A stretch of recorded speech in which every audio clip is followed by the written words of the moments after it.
Assalamualaikum warahmatullahi wabarakatuh. Kali ini saya akan ngobrol-ngobrol lagi, dan kali ini saya akan ngobrol bersama adinda saya, dan ini sudah merupakan video yang kedua ngobrol-ngobrol saya bersama beliau.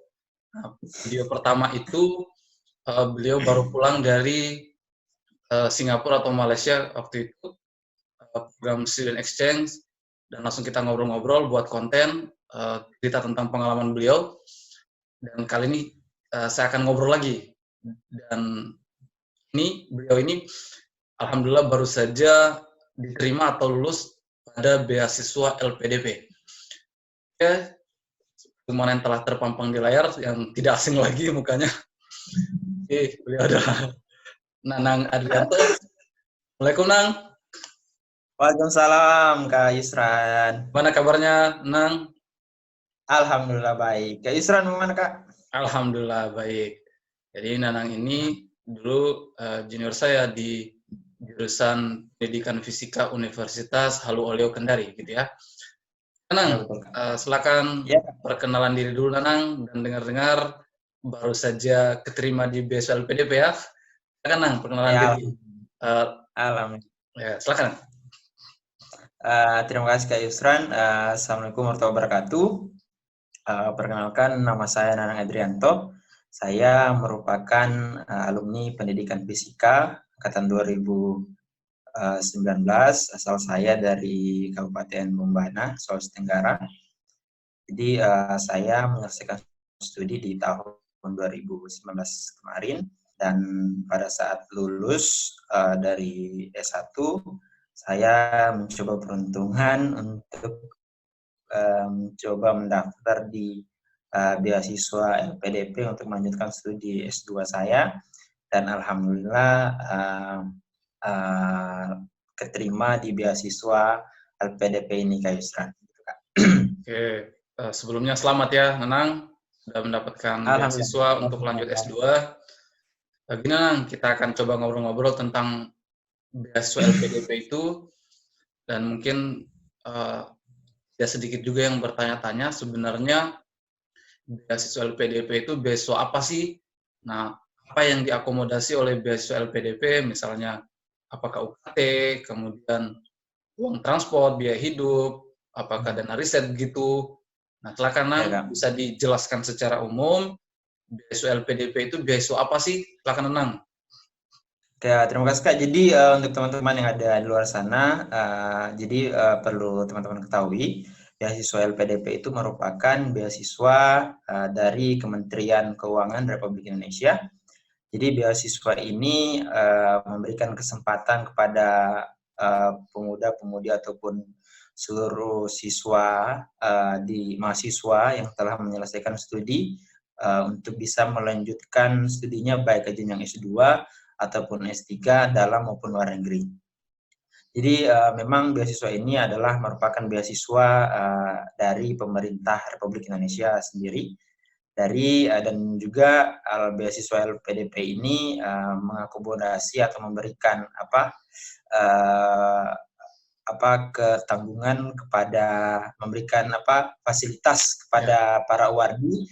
Salah satunya itu adalah uang SPP, kemudian juga uang buku, kemudian juga uang hidup selama di negara ataupun daerah ataupun kota tujuan, kemudian juga biaya riset, kemudian juga ada biaya kesehatan, kemudian juga dibantu dalam proses publikasi jurnal internasional di dalam maupun juga di luar negeri, dan alhamdulillah itu semua diberikan oleh beasiswa LPDP ini Kak Yusran, gitu Kak, secara umum. Begitu seperti kalian ini hanya fokus kuliah saja begitu ya, tidak usah memikirkan dana dan lain-lain itu ya?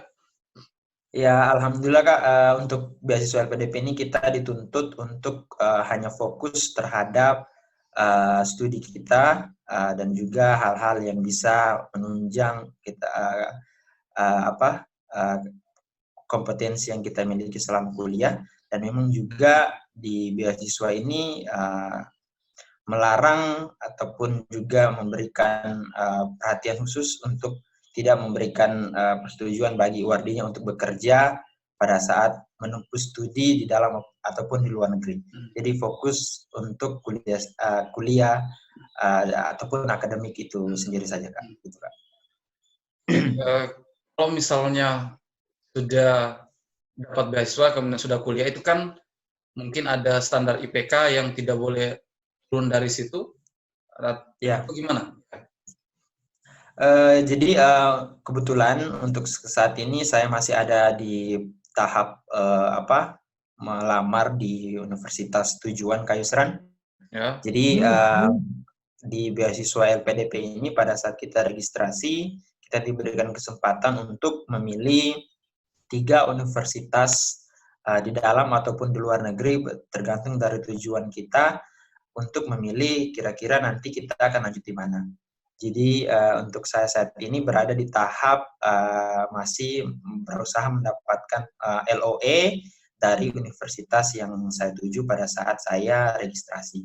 Untuk persoalan IPK pada saat sudah berlangsung perkuliahan, seperti yang saya dengar dari kebanyakan alumni itu tentu ada, karena ada kontrak dari pihak LPDP itu sendiri, sehingga saya juga belum bisa berbicara banyak mengenai hal itu karena saat ini saya belum membahas atau membicarakan atau sedang berada pada tahap itu, Kak Yusran, gitu, Kak. Oke. Tapi ada kontrak dari pihak LPDP dengan Warni, Kak, gitu. Oke. Mungkin bisa diceritakan secara umum tahap-tahap atau langkah-langkah yang dilalui selama tahap seleksi beasiswa itu, Nanang. Betul. Jadi terima kasih, Kak. Jadi untuk beasiswa LPDP itu ketika kita mendaftar ada beberapa tahapan umum. Dulu sebenarnya waktu kuliah saya merasa beasiswa ini agak begitu jauh gitu, Kak Yusran. Karena ya saya bingung dan kurang mempunyai teman untuk bertanya mengenai beasiswa LPDP itu sendiri. Ada perbedaan ketika kita mengenal seseorang ataupun teman yang ada di sekeliling kita untuk bertanya ketimbang kita hanya membaca ataupun menonton di video YouTube. Saya kira begitu, Kak Yusrannya. Kebetulan saya ada senior kemudian bertanya mengenai ini sehingga saya alami sendiri. Jadi ada beberapa tahap. Yang pertama ada tahap registrasi, Kak Yusran. Ya. Jadi tahap registrasi di sini memang ada beberapa persyaratan yang dibutuhkan ketika kita mendaftar. Kemudian yang kedua setelah lulus di tahap administrasi ada proses tes seleksi berbasis komputer. Jadi dalam seleksi berbasis komputer ini, Kak Yusran, ada 3 macam jenis tes. Yang pertama ada tes TPA, tes potensi akademik. Kemudian ada tes kepribadian, ibaratnya seperti tes CPNS, Kak, yang TKP kan, itu mirip di tes LPDP juga. Kemudian ada tes esai, itu di tes SKB. Di tes esai ini kita dimintai untuk memberikan tanggapan terhadap isu-isu yang sedang hangat dan sedang diperbincangkan di Republik Indonesia saat ini. Jadi memang kita dituntut untuk setidaknya punya wawasan umum mengenai hal itu, Kak. Ketika lulus di tahap SBK, itu kita berada di tahap seleksi wawancara, Kak. Jadi di seleksi wawancara ini ada 2 tahap juga. Yang pertama wawancara kebangsaan, kemudian yang kedua adalah wawancara akademik. Jadi di wawancara kebangsaan itu kita ditanyakan mengenai isu-isu atau wawasan kebangsaan kita, mengenai ideologi Pancasila, kemudian kebijakan-kebijakan pemerintah, itu semua kita ditanyakan. Kemudian di wawancara akademik itu kita ditanyakan mengenai alasan kita mengapa memilih universitas tujuan ini, mengambil bidang studi kajian ini, kemudian pengalaman-pengalaman kita selama kuliah S1 juga itu dipertanyakan selama wawancara akademik ini. Jadi bisa dikatakan wawancara akademik ini kalau di S1 itu ibarat seperti wawancara ujian seminar hasil, Kak Isran, kayak gitu ya. Ya, jadi setelah itu kita menunggu pengumuman wawancara dan ketika dinyatakan lulus, sebagai keluar di LPDP, dan ya seperti itu Kak. Wawancara adalah seleksi terakhir Kak. Oh, Ya. kalau gitu tadi secara umum ada 3 ya, Nang. Pertama Secara umum. administrasi, seleksi administrasi. Kedua Ya. adalah berbasis komputer tadi ya. Ya Kak. Yang ketiga adalah wawancara. Ya, wawancara. Oh iya. Untuk administrasi sendiri kan banyak berkas-berkas yang harus dilengkapi kan. Nah, misalnya itu kayak apa aja? Kalau untuk di tahap administrasi, kalau saya pribadi, dari sekian seleksi memang mempunyai tingkat kesulitan masing-masing. Ya. Dan di seleksi administrasi menurut saya cukup ribet, tapi tidak rumit-rumit seperti yang mungkin dibayangkan oleh teman-teman di luar sana. Jadi untuk berkasnya yang paling urgent yang mesti harus disiapkan itu Kak adalah sertifikat TOEFL. Karena memang itu menjadi hal yang sangat penting juga. Nah, itu standar nilainya berapa Nang untuk TOEFL? Ya, terima kasih. Jadi untuk TOEFL itu sendiri sebenarnya Kak jadi beasiswa LPDP ini ada beberapa jenis Kak, beberapa jalur ceritanya. Yang pertama ada jalur afirmasi, kemudian ada jalur reguler, kemudian ada jalur UDN. Nah, jadi kalau untuk afirmasi di sini diperuntukkan untuk mahasiswa alumni bidik misi, kemudian prasejahtera berprestasi, kemudian mahasiswa yang berasal dari daerah tertinggal. Nah, kan berasal dari Kabupaten Bebana Kak. Dan Bebana pada waktu itu masih masuk ke dalam daerah 3T untuk di Provinsi Sulawesi Tenggara bersama dengan Konawe dan juga Konawe Kepulauan. Hanya pada tahun 2019 akhir ketiga kabupaten ini sudah terhentaskan dari daerah 3T. Jadi untuk tahun ini ataupun tahun-tahun seterusnya untuk beasiswa 3T di Sulawesi Tenggara hampir dikatakan tidak ada lagi kemungkinan, hanya ada 2 kemungkinan yaitu bidik misi, kemudian juga prasejahtera berprestasi. Kalau reguler itu umum untuk mahasiswa umum, jadi kemudian budidaya. Untuk TOEFL-nya Kak itu ada perbedaan tersendiri. Kalau untuk afirmasi secara umum itu ada nilai TOEFL 400 Kak. Dia 400 minimal, tapi dengan catatan IPK minimal 3,5. Kalau di reguler, misal di luar dari 3 kabupaten tadi, ataupun juga mungkin ada teman-teman yang di luar Sulawesi Tenggara yang nonton, itu masuk ke dalam beasiswa reguler kalau memang bukan merupakan alumni bidik misi ataupun alumni mahasiswa prasejahtera berprestasi. Kalau reguler itu 500 Kak, dengan TOEFL minimal 2,75 atau 3,0 seperti itu Kak. Oh iya. Waktu itu Nang masuk jalur apa? Kalau saya masuk jalur afirmasi 3T Kak. Oh, iya. Jadi Bombana pada waktu itu pada waktu itu terakhir Bombana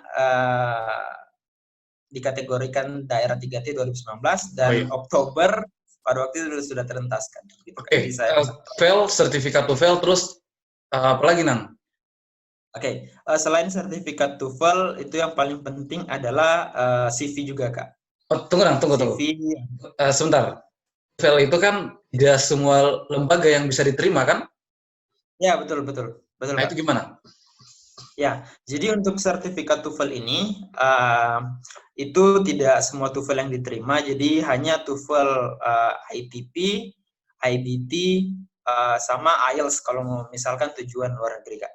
Kalau ITP ini, kalau untuk di Sulawesi Tenggara, jadi untuk memberikan informasi kepada adik-adik atau teman-teman yang ada di Sulawesi Tenggara, untuk TOEFL ITP itu hanya diselenggarakan di Universitas Haloleo, kemudian dengan Universitas Muhammadiyah Kendari, dan juga mungkin di Bau-Bau, saya dengar info yang terbaru juga sudah dibuka di Bau-Bau, jadi yang penyelenggaranya itu ETS, Kak.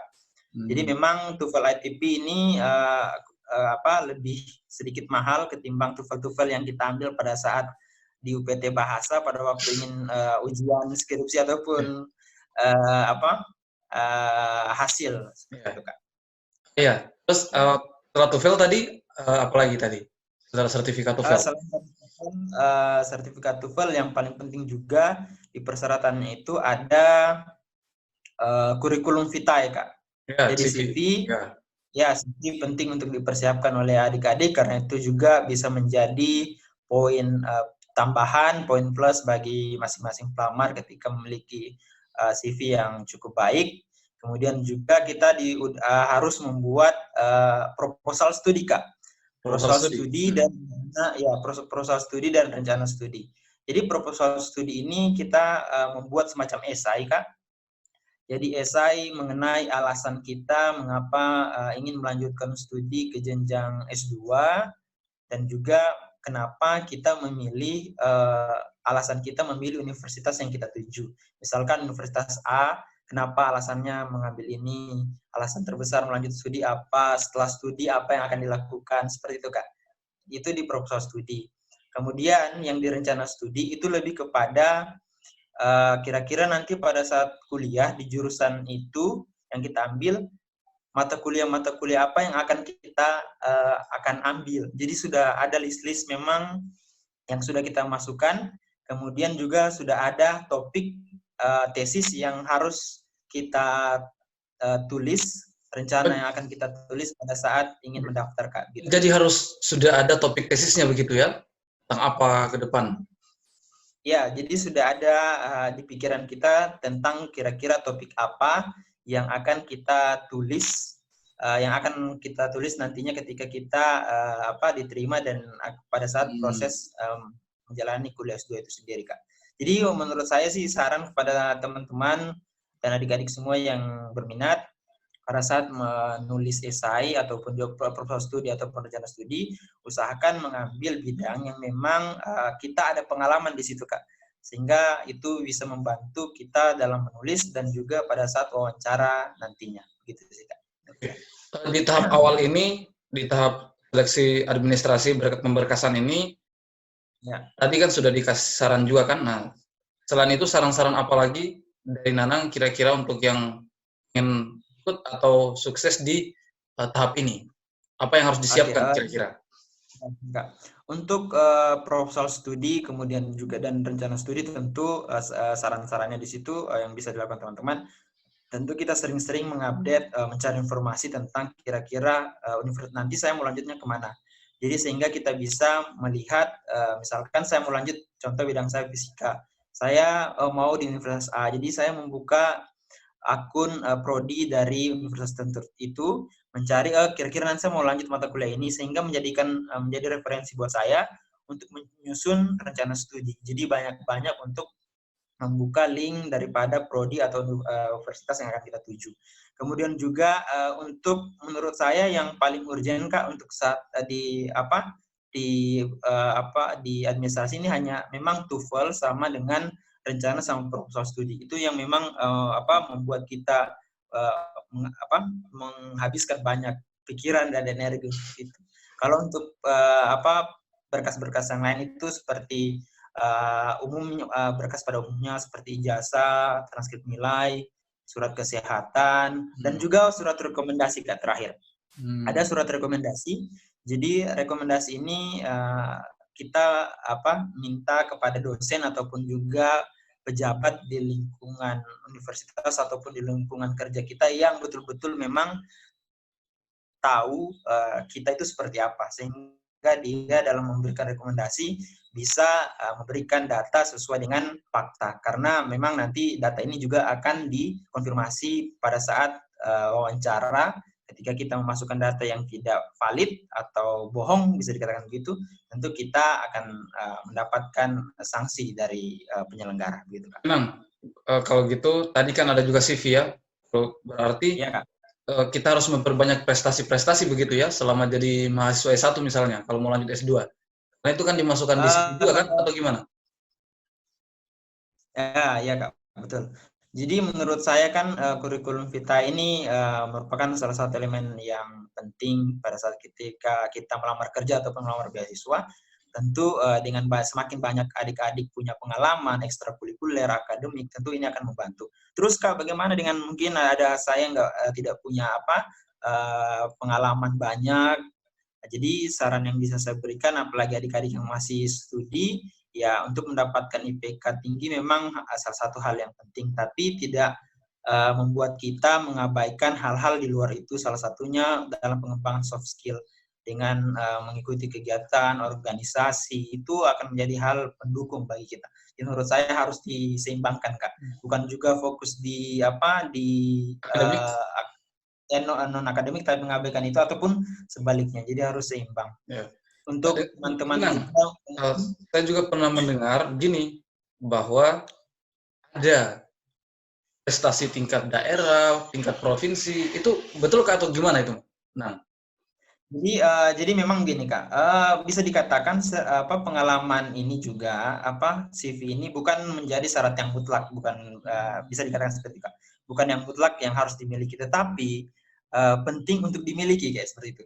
Jadi bisa membantu sehingga adik-adik yang kira-kira, Kak, saya tidak punya cukup banyak pengalaman ini, Kak. Saya berarti tidak bisa, bukan seperti itu. Jadi mulai dari sekarang bisa diperbaiki dan kira-kira bisa ditampilkan kira-kira saya itu unggulnya di mana.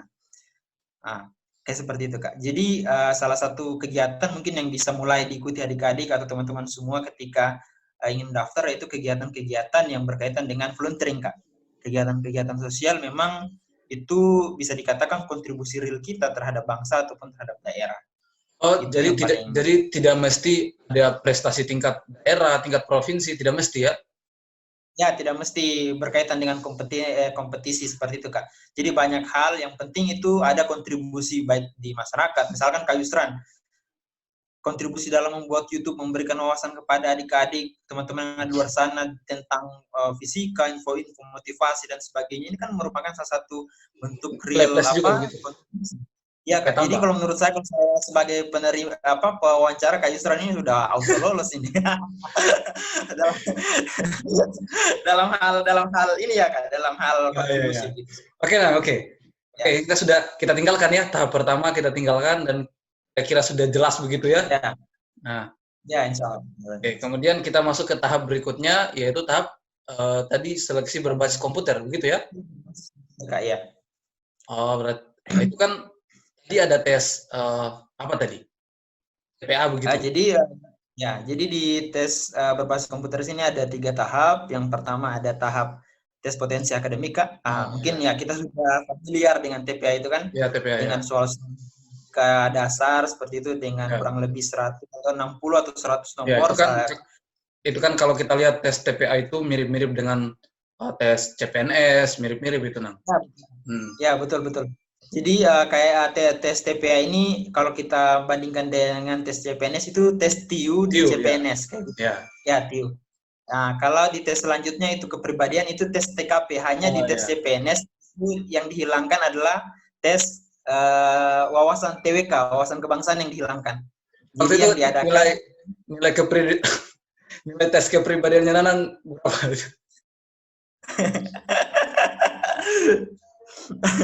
Maksudnya bagaimana ini, Kak?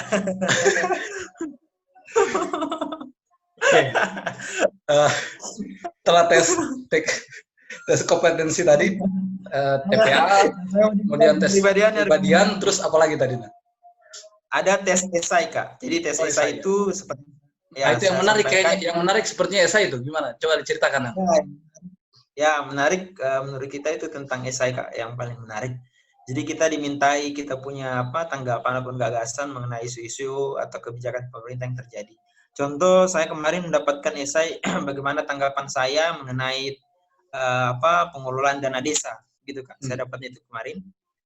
Jadi saya berusaha memberikan gagasan yang berdasarkan apa yang saya ketahui mengenai itu, sehingga ya alhamdulillah mungkin sedikit adalah nilainya pada waktu itu di esai. Jadi memang saran yang bisa berikan di sini banyak-banyaklah membaca berita dan majalah dan sebagainya.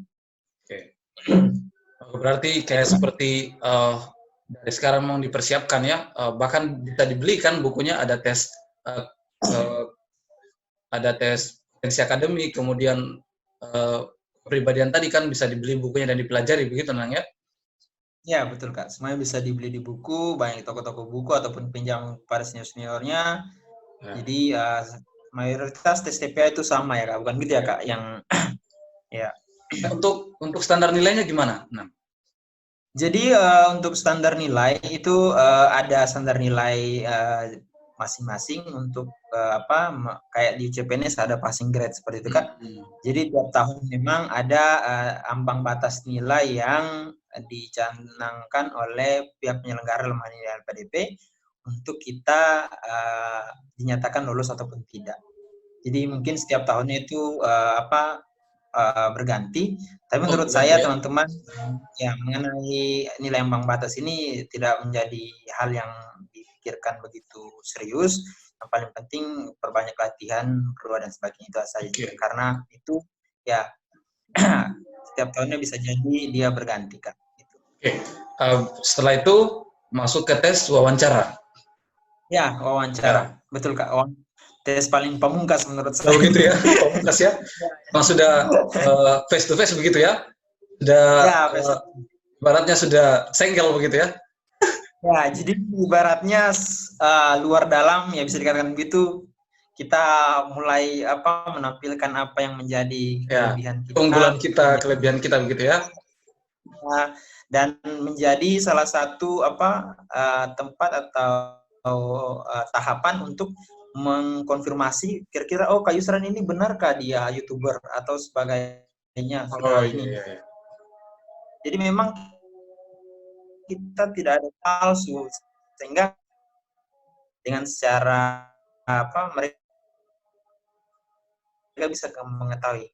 Jadi untuk sekedar informasi Kak, untuk di wawancara ya. Jadi 4 pewawancara ini ada psikolog, kemudian ada dari ahli sesuai dengan bidang kita, kemudian dari pihak LPDP juga ada. Jadi seperti itu. Jadi ahli ini ada tergabung dalam keempat ini. Jadi memang kita ditanyakan mengenai keahlian kita. Jadi memang mempertanyakan ini ahli di bidangnya.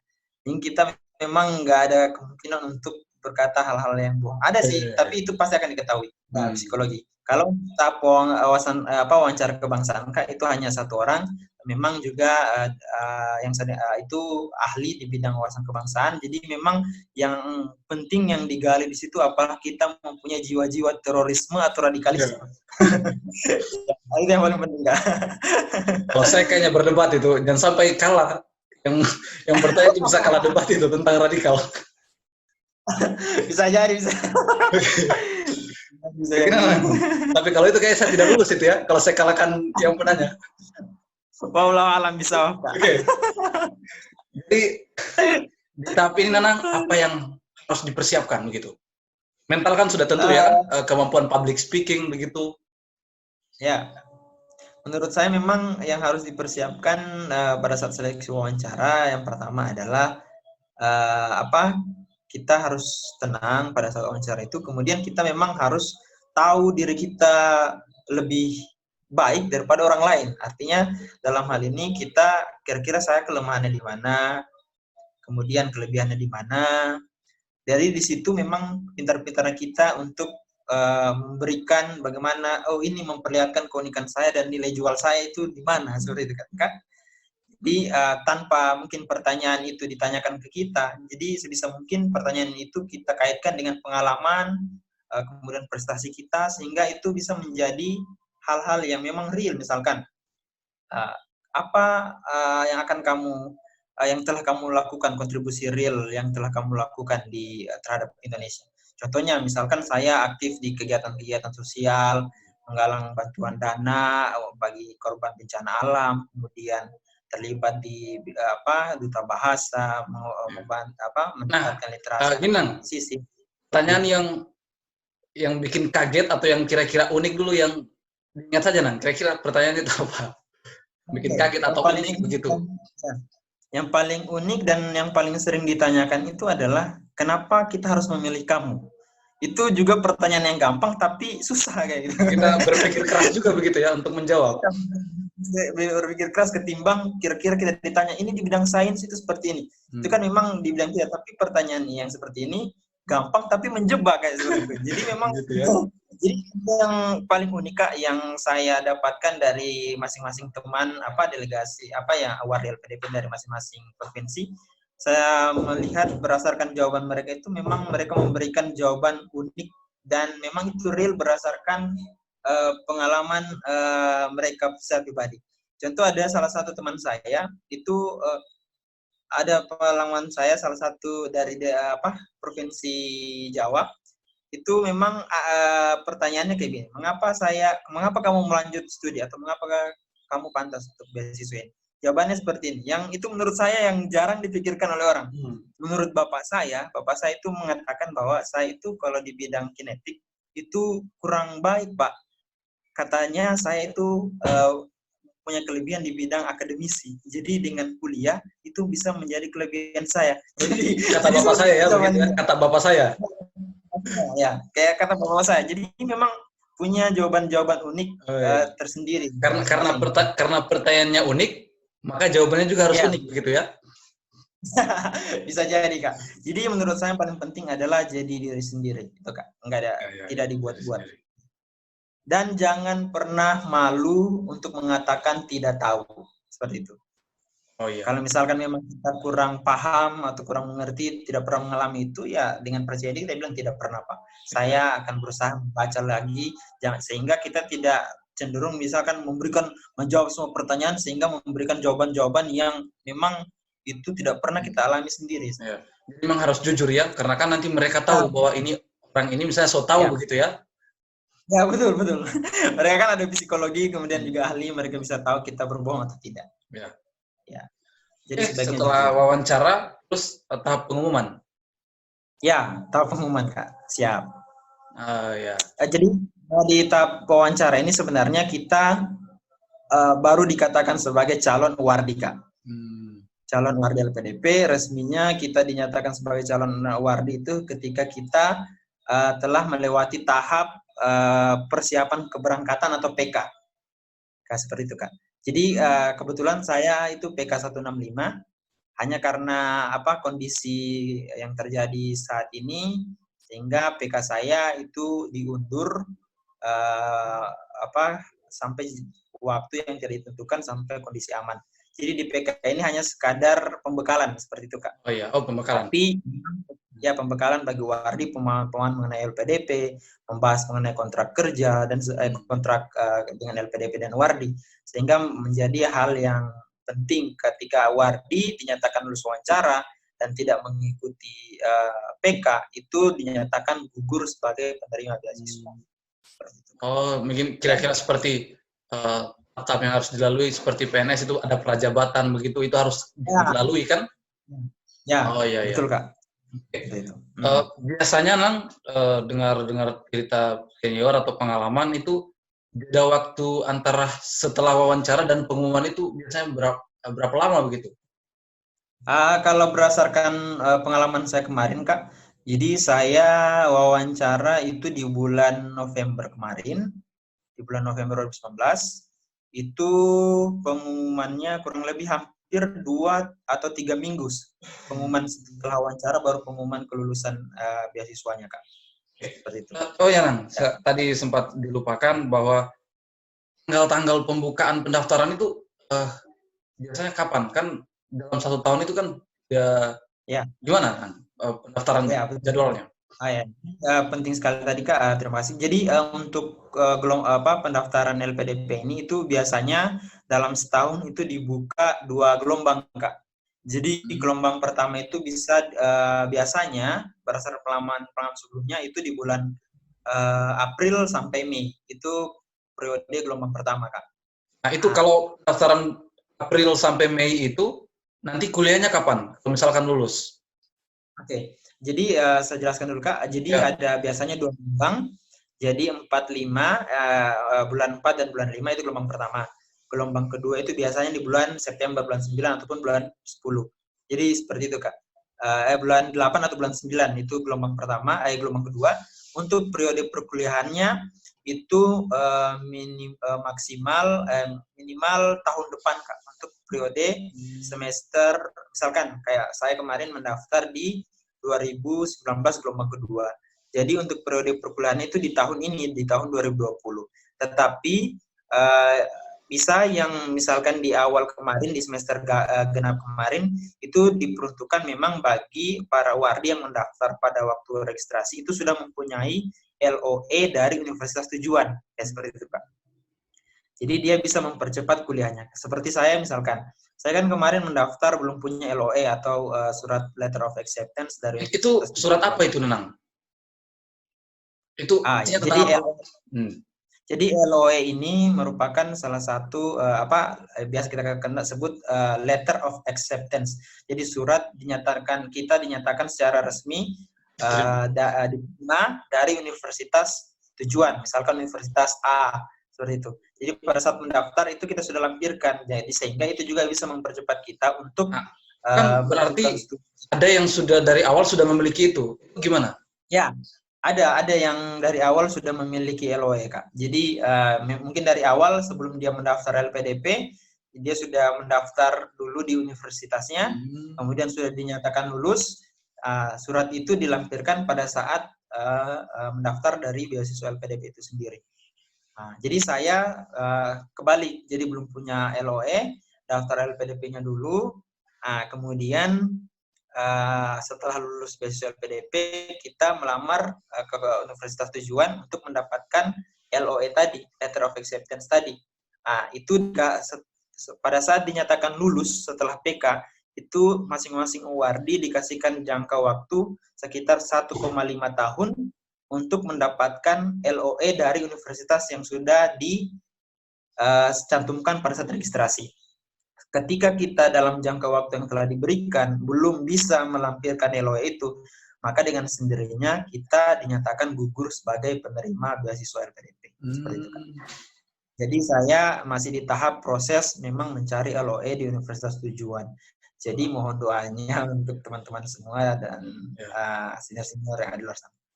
Gitu, kan. Berarti itu untuk mendapatkan LOE itu daftar saja di kampus begitu atau gimana? Ya, mendaftar di kampus dengan mengikuti prosedur yang ada di kampus.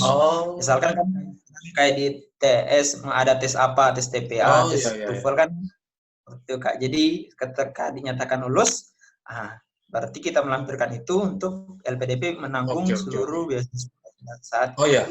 Gini, Nang, berarti kalau kita lanjutkan tahapnya kan setelah wawancara, kemudian pengumuman, kan? Ya. Nah, terus ada masa orientasi begitu ya? Ya, PK. Ya, PK. PK dan PB. Nah, itu setelah itu? Setelah itu kita yang sudah punya LOI berarti bisa langsung kuliah di universitas yang ditujukan. Tapi yang belum itu diberikan jangka waktu untuk sekitar 1,5 tahun tadi seperti saya jelaskan untuk mencari LOI universitas tujuan, Kak. Seperti itu. PK dan PB itu, PK dan PB apa tadi kepanjangannya? Jadi kalau PK itu persiapan keberangkatan. Kalau PB itu pengayaan bahasa. Jadi saya tahap ini sekarang itu ada tahap pengayaan bahasa. Jadi sekarang ini saya ada di Solo. Kebetulan saya dapat di Universitas 11 Maret di UNS Solo. Lokasi pengayaan bahasanya juga berbeda-beda begitu ya? Beda. Jadi untuk tahun ini ada beberapa tempat universitas. Ada ITB, ada UI, ada UGM, ada ITS juga, Kak Yusran. Kemudian UNS, ada UIN Jakarta, kemudian UIN Jogja. Jadi itu, Kak. Jadi kebetulan saya dapatnya di sini.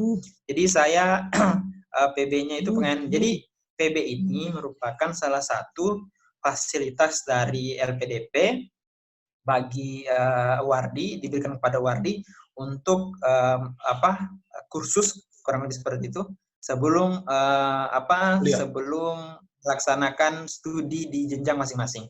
Jadi bisa dikatakan ini merupakan fasilitas yang diberikan LPDP untuk membantu kita meningkatkan kemampuan bahasa Inggris karena biasanya kan universitas ada TOEFL tersendiri, Kak. Kan? Jadi itu dibantu untuk bisa bagaimana kita ditingkatkan kemampuan bahasa Inggrisnya. Kemudian bagian luar negeri dia fokus untuk belajar IELTS seperti itu, Kak. Jadi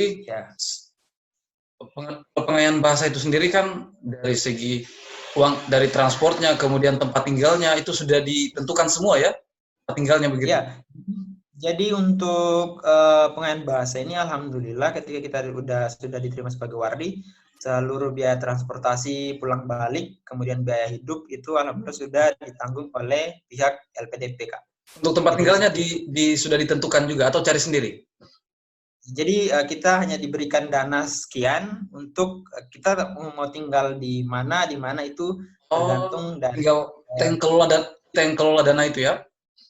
ya kita sendiri yang mengelola dana itu Kak. Seperti itu. Oke, oke, oke. Nah, terkait dengan pemilihan kampusnya sendiri gimana? Apakah bisa semua kampus atau gimana? Jadi memang kalau kita misalkan saya kan tujuan dalam negeri Kak. Ya. Jadi memang di buku panduan LPDP pada saat mendaftar itu memang ada sebagian besar universitas di Indonesia yang memang bekerja sama dengan LPDP yang bisa kita daftar. Dan juga ada prodi-prodi yang tertentu yang bisa kita daftar. Seperti itu. Jadi sudah ada memang di buku panduannya, oh kalau saya misalkan di jurusan universitas ini, prodi ini, oh ada. Berarti bisa kita daftar. Tapi kalau misalkan, oh saya mau lanjut universitas ini, oh tidak ada di list itu, berarti kita tidak bisa mendaftar. Jadi memang waktu itu listnya cukup banyak ya, list-list kampus-kampusnya waktu itu. Ya, sangat banyak Kak. Jadi bisa dikatakan mayoritas universitas terbaik juga di Indonesia itu sudah masuk ke dalam list kerjasama LPDP baik di dalam maupun di luar negeri. Jadi luar negeri juga universitas-universitas ternama yang tipe A atau universitas terbaik itu seperti Harvard, Oxford, Stanford itu semua sudah masuk ke list LPDP Kak kerjasama. Seperti misalkan mau di Ayunda kan? Jadi mau di Ayunda kan dia di LPDP Kak Yusran. Jadi dia kan di Stanford di luar negeri. Jadi memang listnya sudah bisa dikatakan sudah sangat banyak sekali kalau untuk LPDP Kak. Gitu. Kalau Nanang sendiri mungkin bisa, kalau tidak keberatan mungkin bisa di kisi-kisi ambil kampus apa, jurusan apa begitu. Ya, jadi untuk tujuan pilih universitas ketiga, saya memilih 3 universitas Kak, dan kesemuanya itu di Jawa Barat 1, kemudian di Jogja 1, dan di Jatim 1. Salah satunya list Universitas ITS Kak Yusran itu masuk di salah satu list saya. Yang keduanya mohon doanya. Jadi masih sementara tahap mau mencari LOA tadi ya, mau masuk ke kampus ya? Ya, jadi memang kita tidak bisa keluar dari 3 universitas itu, Kak. Jadi kita cuma yang dipilih hanya 3? Jadi yang dipilih hanya ada 3, Kak. Jadi kita tidak bisa setelah misalkan saya memilih A, B, C, misalkan saya pilih ITS, misalkan UI atau dan sebagainya, kita tidak bisa keluar dari itu. Jadi 3 ini saja, Kak. Oke. Oke ya, ternyata ya. Oke, Nang, ini juga Nang. Ada yang mau, misalnya kan, saya mau daftar LPDP. Biasanya mereka atau kebanyakan orang kan ingin daftar LPDP, tapi merasa kemampuan bahasa Inggrisnya kurang gitu.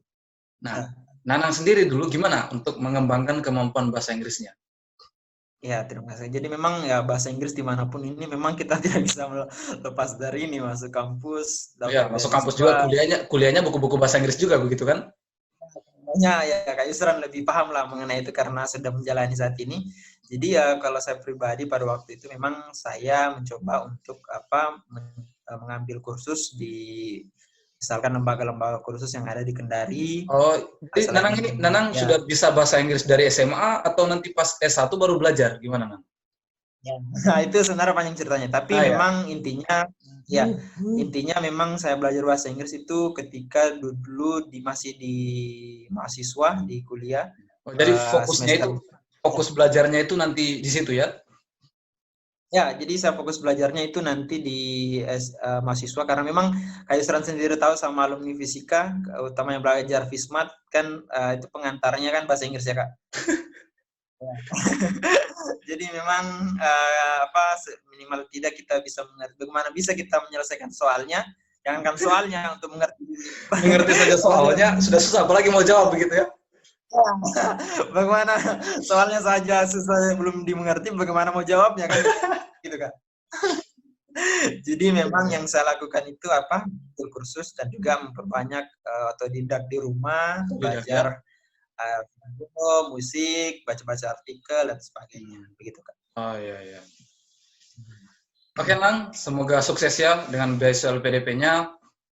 Amin, mohon doanya semoga Kak. kampusnya yang diinginkan bisa laksana, bisa kuliah di situ. Amin, amin. Mungkin terakhir ya, mungkin ada yang Ya Kak. ingin disampaikan kepada teman-teman di luar sana yang ingin Ya. mendapatkan beasiswa LPDP, silakan Mang.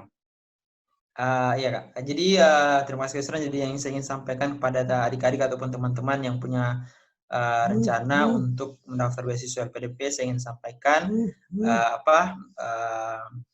yang salah satu canangkan dalam diri ada, without sacrifice we can get nothing. Jadi tanpa pengorbanan memang kita tidak akan mendapatkan apa-apa. Jadi untuk mendapatkan apa yang kita inginkan, untuk mendapatkan sesuatu hal yang baru yang belum pernah kita dapatkan sebelumnya, tentu kita harus melakukan hal-hal yang belum pernah kita lakukan sebelumnya. Kan seperti itu Kak. Jadi seperti belajar bahasa Inggris, waktu, tenaga, pikiran, dan semuanya memang kita harus istilahnya keluarkan semuanya, berikan untuk mendapatkan apa yang kita inginkan. Misalkan saja mungkin teman-teman nanti akan mendapatkan hal di mana untuk mendaftar TOEFL itu bisa berulang-ulang kali dengan biaya yang tidak murah, minimal 550, apalagi yang luar negeri sekitar untuk mendapatkan IELTS 3 juta lebih. Saya potong sebentar nanya, terkait tadi memang kesabaran juga memang ya sangat penting, karena saya lihat ada senior, Bang, beliau itu alumni Unhas fisika. Beliau itu harus kira-kira bersabar selama 2 tahun supaya bisa lolos LPDP. Jadi sebenarnya waktu yang sangat panjang itu ya, 2 tahun itu. Sekarang alhamdulillah beliau lulus, itu kuliahnya di Amerika. Wow, luar biasa. Ya, lanjut Bang. Ya, Kak, betul. Ya, jadi memang untuk mendaftar apapun itu, salah satunya beasiswa LPDP memang perlu sabar Kak. Memang yang paling mengganjal itu adalah di TOEFL ataupun IELTS untuk yang ingin keluar negeri. Bahkan saja Kak, jadi pengalaman saya pribadi, alhamdulillah karena alhamdulillah lulus pada waktu sekali percobaan, tapi memang banyak senior-senior teman-teman yang berulang kali. Kadang kita, aduh uang saya sudah banyak terkuras, kemudian bagaimana, tapi yang harus kita pikirkan, saya ingat kata-kata senior saya, jadi ada senior saya Kak, jadi dia itu 3 kali tes IELTS, mau ke-4 kalinya itu baru lulus. IELTS itu 1 kali tes 3 juta. Jadi dia tujuan luar negeri di Inggris, sekarang alhamdulillah sudah lulus di Inggris S2-nya. Dia bilang kayak begini, memang kalau pada waktu sekali lulus 3 juta, 4 juta, kau pikir uang yang kalau kamu keluarkan 10 juta ataupun berapa juta, itu tidak lebih besar dari cita-cita yang kamu inginkan. Jadi memang kita harus berkorban, seperti yang saya katakan, without sacrifice we can get nothing. Jadi pengorbanan, kesabaran, berdoa, semuanya itu harus semua harus digabungkan ya. Harus semua digabungkan Kak. Karena memang LPDP ini bisa dikatakan kalau biasa kita mendaftar dia memang bisa dikatakan kuotanya banyak Kak. Tapi misalkan tahun kemarin itu kuotanya 6.000. Tapi dia tidak mencari untuk memenuhi 6.000 ini. Hanya orang-orang yang memenuhi yang bisa mengisi kuota. Jadi kemarin kuota 6.000. Yang memenuhi itu cuma 4.000. Jadi 2.000 yang kosong. Jadi dia tidak mencari untuk mengisi kuota. Jadi memang harus yang mencari yang layak saja, yang layak begitu ya? Yang layak berdasarkan LPDP, ya. Kriteria LPDP. Dan karena LPDP ini beasiswa dari pemerintah Indonesia, tentu kita dituntut setelah kuliah harus kembali, kalau yang luar negeri harus kembali ke Indonesia, ya. Kita harus membangun Indonesia. Untuk Indonesia, gitu. Ya, membangun Indonesia, apalagi di tengah kondisi Indonesia yang seperti ini kan. Membutuhkan memang orang-orang yang seperti kalian ini yang bisa berprestasi melakukan hal yang lebih begitu. Oke. Mungkin ya lagi yang mau disampaikan lagi, atau mungkin ingin menyapa adik-adik di jurusan pendidikan fisika UHO Kendari, silakan. Untuk khususnya adik-adik di pendidikan fisika UHO, ya kita tahu anak eksak bagaimana ya Kak, pengalaman kuliah, fokus untuk mengembangkan IPK. Bagi saya IPK memang penting, tapi bukan hal-hal yang mutlak yang harus membuat kita mengabaikan hal-hal lain seperti ekstrakurikuler, organisasi, dan sebagainya.